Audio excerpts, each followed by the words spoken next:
Nagsimula ang pelikula kay Joe, isang lalaki na nagtrabaho sa isang pribadong kumpanya at nagkaroon ng 2 taong gulang na anak na babae na nagngangalang Mia. Matagal na siyang single kaya masasabi mong para siyang balo. Si Joe ay kilala sa pagiging medyo magaspang na karakter. Mahilig siyang uminom, mag-party, at gumawa ng gulo. Minsan, hiniling sa kanya ng kumpanya na kumbunsihin ang isang kliyente na magtrabaho sa kanila. Habang nasa banyo ang kliyente, sinubukan ni Joe na akitin ang kasintahan ng kliyente sa pamamagitan ng pagyaya sa kanya ng bakbakan. Nahuli sila ng kliyente, nagalit talaga, at nauwi ito sa pagsampal sa mukha ni Joe. Pagkatapos ng pagpupulong, sobrang marami ang nainom ni Joe kaya nasuka siya sa kalye. Pagkatapos ay naglakad siya sa isang eskinita hanggang sa umulan. Basang-basa, sinubukan niyang pumasok sa bar ng kaibigan niyang si Chucky para uminom ngunit hindi siya pinapasok ni Chucky dahil sarado na ang bar at masyadong lasing si Joe. Pagkatapos siyang pabayaan ng kanyang kaibigan, umalis si Joe at nakasalubong niya ang isang babaeng may dilaw na payong. Nang hindi sinasadya, nabangga kaagad ni Joe ang babae, ngunit pagkatapos ay tinusok siya ng babae ng kung ano, at nawalan siya ng malay. Walang nakakaalam kung ano ang nangyari pagkatapos noon. Nang maglaon, nagising si Joe sa isang kwarto na parang isang hotel pero isa talaga itong liblib na lugar. Nagtataka si Joe kung bakit siya dinukot at dinala dito at hindi rin siya sigurado kung hanggang kailan siya mananatili sa lugar na ito. Si Joe ay binibigyan lamang ng 3 putahe ng pagkain araw-araw, at ang putahe ay paulit-ulit. Isang araw, sinubukan niyang tanungin ang naghahatid ng pagkain kung bakit siya kinidnap at patuloy na ikinulong, ngunit hindi siya pinansin ng taong iyon. Nang maglaon, napansin ni Joe ang isang batang babae na nag-eehersisyo sa TV, at pagkatapos makaramdam ng pagnanasa ng ilang sandali, nagpa siyang asikasuhin ang kanyang mga biological na pangangailangan habang pinapanood ang babae. Pagkatapos niyang makaramdam ng kasiyahan, isang kakaibang puting usok ang lumabas mula sa bentilasyon, at hindi nagtagal ay nawalan ng malay si Joe pagkatapos malanghap iyon. Hindi nagtagal ay dumating ang isang lalaki at kinuha ang sample ng DNA ni Joe kasama ang kanyang fingerprint at maging ang laway ng kanyang pangalawang ulo. Ginawa ito ng lalaki sa ilalim ng utos ng taong kumidnap kay Joe, na pagkatapos ay sinubukang gumawa ng gawa-gawang kwento tungkol kay Joe bilang rapist ng kanyang dating asawa. Kinabukasan, nakita ni Joe ang balita na nagpapaliwanag na ang kanyang dating asawa ay ginahasa at namatay, na iniwan ang kanilang sanggol na anak na babae na si Mia. Si Joe ay pinaghihinalaang sangkot sa krimen na ito base sa mga ebidensyang nakuha ng mga pulis. Hanggang sa puntong ito, walang paliwanag kung bakit kinidnap at na-frame up si Joe. Sa madaling salita, si Joe ay nakakulong sa silid ng hotel sa loob ng maraming taon at nagpakita ng mga palatandaan ng sakit sa isip sa pamamagitan ng paggawa sa isang unan bilang ang kanyang kaibigan. Natuwa siya nang makakita siya ng puting daga na makakasama niya, ngunit pagkatapos ay nagkaroon ito ng mga sanggol, at niluto ito ng gwardya para ipapakain kay Joe, na ikinadurog ng kanyang puso. Si Joe, na nawalan na ng pag-asa, ay nagpa siya na tapusin ang lahat at sinubukang magpakamatay para matakasin ang kanyang pagdurusa. Ngunit ang nakakagulat, ang taong nagkulong sa kanya ay iniligtas siya, na parang ayaw nilang mawala si Joe. Makalipas ang ilang taon, nakita ni Joe sa TV na tumutugtog ng instrumentong pangmusika ang kanyang anak na si Mia. Nalaman niyang inampon si Mia ng mag-asawang mahal na mahal siya. Ito ang nagudyok kay Joe na mabuhay, at nagsimula siyang magsulat ng mga liham kay Mia para malaman nitong hindi niya pinatay ang kanyang ina. Nagsimula na rin siyang mag-ehersisyo para maibalik ang kanyang lakas. Desidido siyang makitang muli si Mia at makaganti sa taong nag-frame up sa kanya. Sa susunod na buwan, nagsimulang magplano si Joe na tumakas sa pamamagitan ng pagdaan sa banyo at pagsira sa mga brick ng paisa-isa. Nang malapit na siyang makatakas, nakita niya sa TV na sa wakas ay nagpa siya na ang kanyang anak na si Mia na patawarin siya. Tuwang-tuwa siya, ngunit biglang napuno ng puting usok ang silid, at nawala ng malay si Joe. Nalaman pala ng taong nagkulong sa kanya ang plano ni Joe na tumakas. Long story short, nakalabas si Joe pagkatapos ng 20 taon. Nagising siya sa isang kahon, at ang taong kumidnap sa kanya ay nagbigay sa kanya ng pera at isang telepono. Habang binabasa niya ang mga sulat niya kay Mia, may nakita siyang babaeng may payong na dilaw, katulad ng nakita niya 20 taon na ang nakalipas. Hinabol niya ito, ngunit inisip ng ilang lalaki na wala siyang silbi at inatake siya. Kinailangan silang labanan ni Joe habang ang babaeng may dilaw na payong ay umalis. Matapos pabagsakin ng mga lalaki, hinabol ni Joe ang babaeng may dalang dilaw na payong, ngunit nang makarating siya sa taong may dalang dilaw na payong, nalaman niyang lalaki pala ang may hawak nito. Babanatan na sana ni Joe ang kawawang lalaki, ngunit may isang babaeng nagngangalang Marie ang pumagitna at pinigilan siya. Si Marie pala ay isang nurse sa isang klinik. Nang makitang nalilito si Joe, ibinigay sa kanya ni Marie ang kanyang card kung sakaling kailanganin niya ng doktor. Pagkatapos noon, pumunta si Joe sa kinaroroonan ni Chucky. Si Chucky ay lubos na natigilan dahil si Joe ay naglaho sa loob ng 20 taon nang walang anumang balita. Ibinunyag ni Joe ang buong pangyayari kay Chucky, at pagkatapos sa hindi inaasahang pagkakataon, biglang tumunog ang phone na binigay sa kanya. Ang tumawag ay isang misteryosong lalaki, na nagsasabi na siya ang kumidnap kay Joe sa loob ng 20 taon. Pagkatapos ng tawag, hiniling ni Joe kay Chucky na tulungan siyang malaman kung sino talaga ang lalaking ito sa pamamagitan ng paghahanap online. Pinilit ni Joe ang kanyang utak na alalahanin kung sino ang maaaring nagalit sa kanya noong nakaraan, tulad ng kanyang mga kliyente, dating amo, at mga taong nakasama niya noon.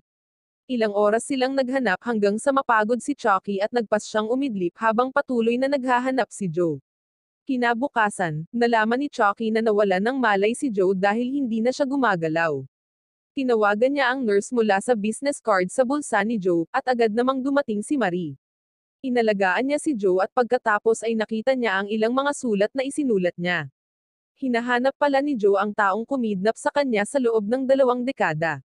Sa wakas ay nagising si Joe at mabilis na kinuha ang lahat ng kanyang mga sulat bago pa ito mabasa ni Marie, ngunit alam na ni Marie na may hinahanap si Joe at sinabi niya sa kanya na tutulungan niya siya. Nagsanib puwersa sina Joe at Marie para tuklasin ang lalaking tumawag kay Joe noon. Naisip ni Joe na dapat silang magsimula sa pamamagitan ng paghahanap ng isang restaurant na dating naghahatid ng pagkain sa lugar kung saan ikinulong si Joe. Pagkatapos kumain ng parehong pagkain sa loob ng 20 taon, tiyak na naalala niya ang lasa. Isa-isa niyang pinuntahan ang lahat ng restaurant, at kalaunan, sigurado siyang ang mga pagkain sa isang lugar na ito ay kapareho ng kinakain niya kung saan siya nakakulong. Pagkatapos ay nakita niya ang isang lalaki na mukhang kahina-hinala na bumibili ng maraming pagkain, kaya nagpa siya siyang sundan ang mga kilos ng lalaki. Matapos sundan ng lalaki, si Joe ay dinala pabalik sa lugar kung saan siya ikinulong. Matapang siyang pumasok sa loob na may dalang martilyo at hindi nagdalawang isip na patayin ang lalaki doon. Sa wakas, nakaharap niya ang leader na si Cheney, na nagpatakbo ng ilegal na operasyon tulad ng pagkidnap sa mga tao. Pinilit siya ni Joe na magsalita kung sino ang kumidnap at nagkulong sa kanya, ngunit hindi alam ni Cheney. Pagkatapos ay sinabihan ni Cheney si Joe na manood ng isang video mula sa lalaking kumidnap sa kanya. Nang pinapanood ito ni Joe, nalaman niyang hiniling lang ng masamang tao kay Cheney na panatilihing bihag si Joe sa loob ng 20 taon nang hindi ipinapaliwanag kung bakit. Pagkatapos noon, sinubukan ni Joe na tumakas dahil nalaman ng mga gwardya na may nanghihimasok. Hostage ni Joe si Cheney at sinabihan ang mga gwardya na huwag gumawa ng anuman kung gusto nilang manatiling buhay ang kanilang amo. Ngunit pagkatapos ay nakatakas si Cheney, kaya kinailangang labanan ni Joe ang lahat ng mga gwardya. Nagawa ni Joe na labanan silang lahat pero nahihirapan din talaga siya. Si Joe na muntik ng mahimatay ay biglang dinala ng hindi kilalang tao sa bahay ni Chucky. Ang taong naghatid kay Joe sa bahay ni Chucky ay ang nagkulong sa kanya ng 20 taon. Si Joe ay inalagaan ni Marie at Chucky hanggang sa gumaling siya. Isang araw, nasa bar ni Chucky si Joe nang biglang makipag-ugnayan sa kanya ang masamang tao. Laking gulat ni Joe dahil nandoon pala ang masamang tao. Sa wakas ay nakaharap na ni Joe ang lalaking hinahanap niya, at talagang gusto niya itong patayin, ngunit agad siyang pinigilan ng tauhan ng lalaki.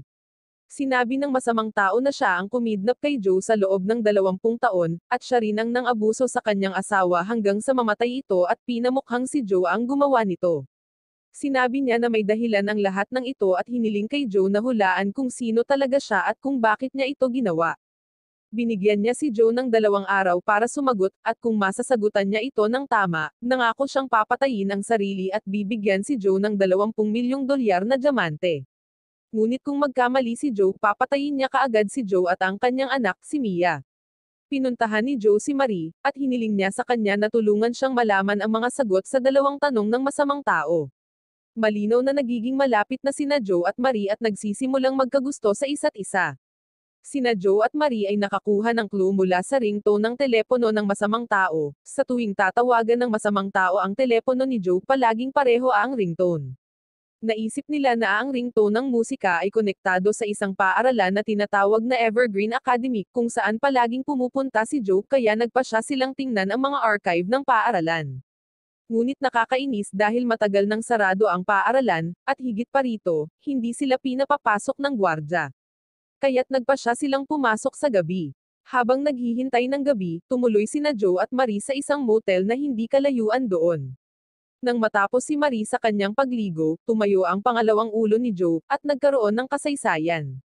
Binabantayan pala sila ng masamang tao dahil lahat ng ito ay bahagi ng kanyang plano. Nang gabing iyon, bumalik sina Joe at Marie sa paaralan upang tingnan ang mga archive. Matapos maghanap ng ilang sandali, sa wakas ay natuklasan ni Joe na ang taong kumidnap sa kanya sa loob ng 20 taon ay isang lalaki na nagngangalang Adrian. Dati mayaman ang pamilya ni Adrian pero pinatay silang lahat, si Adrian lang ang natira. Habang nag-iisip si Joe, naalala niya ang nakababatang kapatid na babae ni Adrian na nagngangalang Amanda. Dahil sa kanya kaya siya ikinulong ni Adrian ng 20 taon. Si Amanda pala ay nabuli sa paaralan ng kanyang mga kaibigan, at isa si Joe sa kanila. Isang araw, nahuli ni Joe si Amanda na inaabuso ng kanyang ama.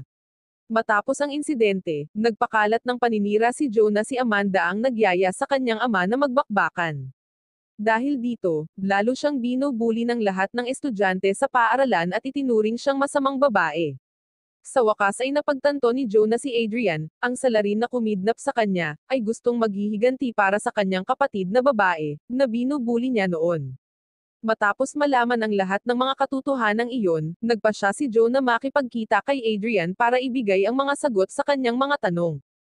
Binalaan ni Marie si Joe na huwag pumunta dahil nag-aalala siya na baka may masamang mangyari sa kanya, ngunit nangako si Joe sa kanya na magiging okay siya at tiyak na makakauwi siya ng ligtas. Habang nasa biyahe, pinalabas ni Adrian ang isang video ni Mia, ang anak ni Joe, na pinapanatili niyang bihag. Nakiusap si Joe sa kanya na huwag saktan si Mia dahil siya ay ganap na inosente. Nang makarating si Joe sa kinaroroonan ni Adrian, mabilis niyang tinanong kung nasaan ang kanyang anak, ngunit pagkatapos ay nagsimulang makipag-away ang tauhan ni Adrian kay Joe. Sa pagkakataong ito, natalo siya ni Joe. Pagkatapos, tinanong ni Adrian si Joe ng parehong 2 tanong.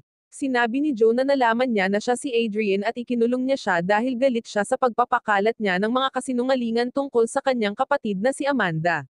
Sinabi ni Adrian na pagkatapos magsimula ang mga tao na magkalat ng mga kasinungalingan tungkol kay Amanda, nalungkot siya at patuloy na nagtago sa kanyang silid.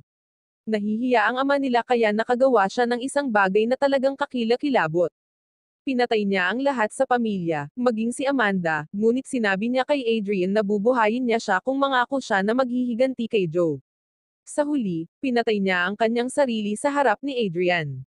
Dinala si Joe sa isang silid kung saan nag-set up si Adrian ng balita tungkol kay Mia sa TV na nakita ni Joe habang siya ay nakakulong. Ang babaeng akala ni Joe ay si Mia ay isang binayaran lang ni Adrian. Pagkatapos ay ipinakita ni Adrian ang totoong Mia, na talagang si Marie, ang taong nakasama ni Joe sa pagtulog sa lahat ng oras na ito. Ilang taon nang pinaplano ni Adrian ang paghihiganting ito, pinalitan pa nga niya ang pangalan ni Mia ng Marie noong bata pa siya. Nang malaman ang impormasyong ito, nawasak at nagulat si Joe.